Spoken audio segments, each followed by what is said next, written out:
What's going on, everybody? It's your boy Malik at Malik's Water Garden. I'm actually in front of my 35-gallon L471 dwarf snowball Pleco tank. The fish you're seeing in the middle cave that is coming out right here, that guy is the dad of the eggs that I just pulled out. You can see the eggs in this egg tumbler here. I will make a video about the egg tumblers that are made by Sis Aquariums. Not a paid advertisement. They're one of the best egg tumblers I have ever used in my fish keeping career of 35 years. So that'll be a separate video coming out. So if you haven't subscribed to the channel, this is a great time to subscribe. We're at 351 subscribers, or a little over 350 subscribers. It keeps going up and down right now. I don't know what's going on exactly, but it has been growing steadily. So please subscribe down below and hit that notification icon for updates of this type of videos, as well as on these particular specific fish. So without further ado, let's get to this video. There's going to be some footage of me pulling out the eggs.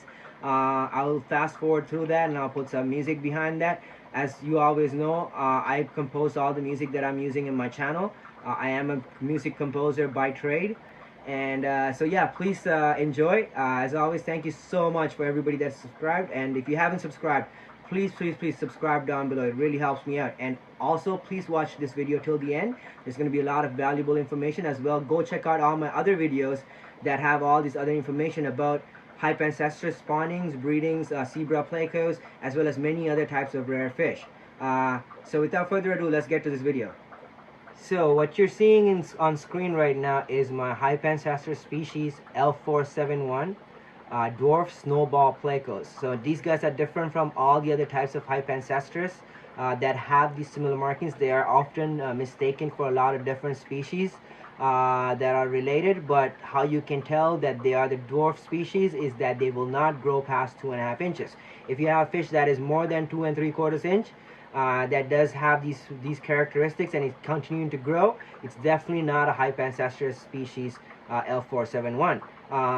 So these are one of the very rare fish, and there's not a lot of information on these guys online available for spawning details and whatnot. So that's why I'm making this video, to give you as much information as possible from this experience. This is the second time I've gotten eggs, and I'm very hopeful that this time they're gonna hatch. The last time it was kind of not planned. It just happened out of nowhere. I didn't expect these guys to start spawning this early. I've only had them for like 7 months now. I got them last summer.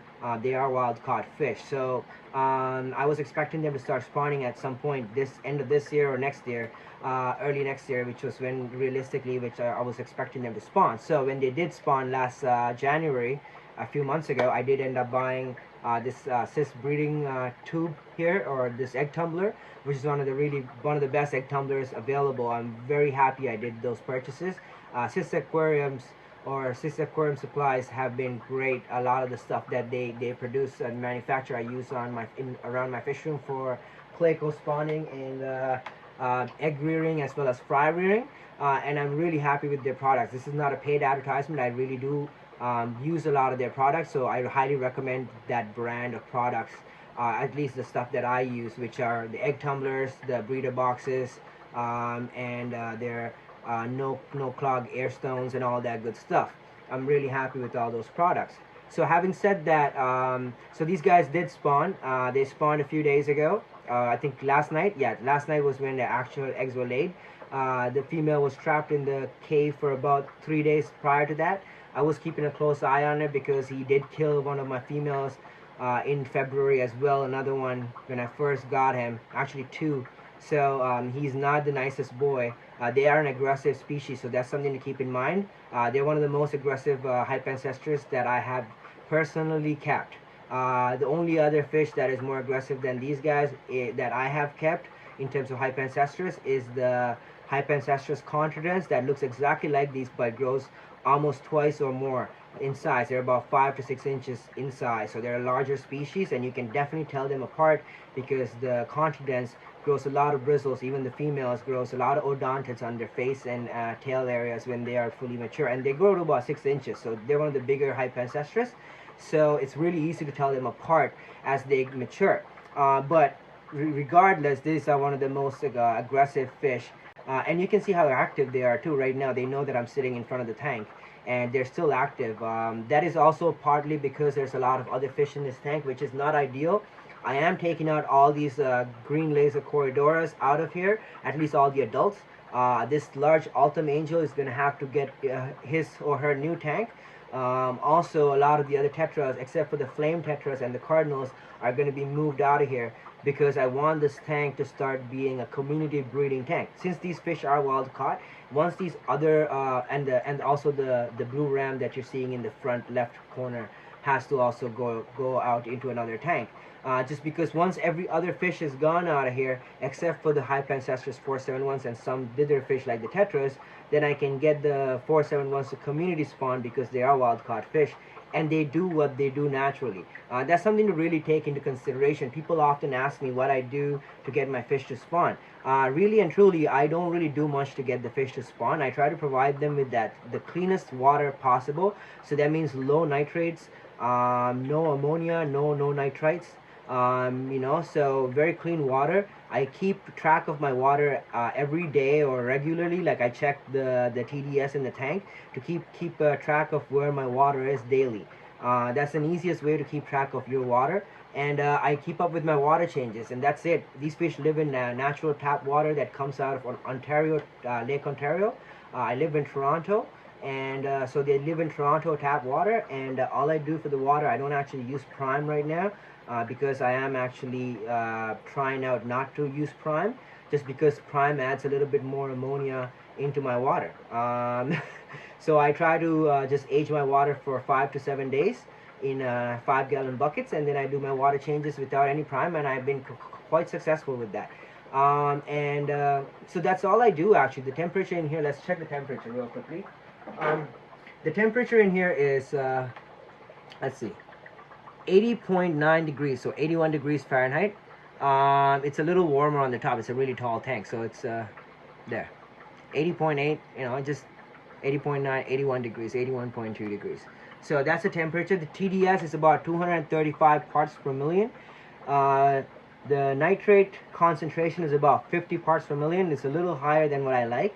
I was a little behind on the water changes. Actually supposed to do water changes on this tank yesterday, but because the eggs were in there today, I did water changes to my other tanks, and I was going to do the water changes in this tank tomorrow morning. And I just pulled the eggs out right now, so you'll see some of that in the B-roll as well as in the beginning of the video.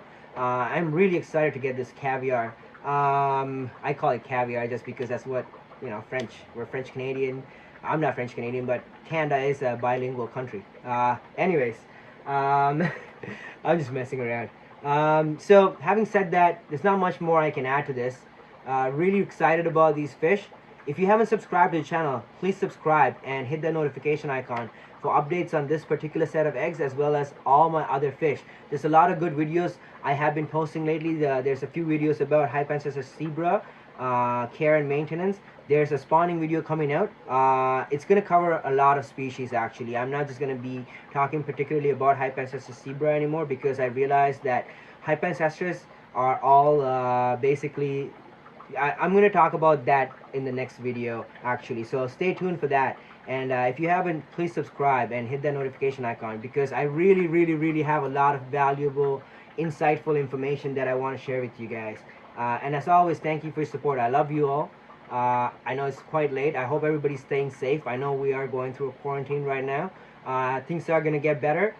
Stay positive, stay healthy, and stay home. And make sure if you are going outside, please, please, please keep your distance from other people and wear a mask. I know that the messaging around this whole mask incident has been a little bit, back and forth, but the evidence shows that it will help to stop the transmission of particles, especially from sick people to other people. So if we don't know who's sick, so if you are going outside, it's better to protect yourself and everybody else, and by wearing a mask you are protecting other people. So please wear a mask if you are going outside, and please, if you don't have to get food or medication or alcohol, which is also considered a type of medication, please do not go outside. As always, thank you for your support. I love you all. I see you guys in the next video. Stay safe and God bless you all.